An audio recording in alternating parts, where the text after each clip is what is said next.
করেছিলাম 24-এর এই গণঅভ্যুত্থানের পরে পরিবর্তন আসবে, কিন্তু এখনো পরিবর্তনের আলামত আমরা লক্ষ্য করছি না। আমরা পরিবর্তনের আলামত দেখতে পাচ্ছি না। আমরা এখন আস্থা রাখতে চাই, যেহেতু সরকারের বয়স খুবই অল্প, আমরা আস্থা রাখতে চাই। তবে এই আস্থার পরিমাণ কিংবা আস্থার সময়টা কিন্তু আনলিমিটেড হবে না। যদি আপনারা শ্রমিকদের মূল্যায়ন করতে ব্যর্থ হন, শ্রমিকদের কাজে লাগাতে ব্যর্থ হন, তাহলে কিন্তু ভাই আমার শ্রমিক ভাইরাও শ্রমিকদের মতো সিদ্ধান্ত নিতে বাধ্য হবে। আমরা বর্তমান রুলিং পার্টির সাথে জোট সঙ্গী, আলহামদুলিল্লাহ, নাকি? যদি ভাই জোট হয়ে থাকি, তাহলে জোটের তো একটা ন্যায্য প্রাপ্য মর্যাদা আছে, ন্যায্যতা আছে।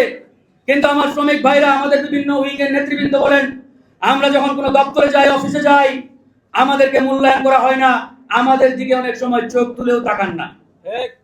এটা কি আসলে বন্ধুত্বের পরিচয়? আপনারা বলেন, বন্ধুত্বের পরিচয় হতে হবে ন্যায্যতার, সমতার, বন্ধুত্বের।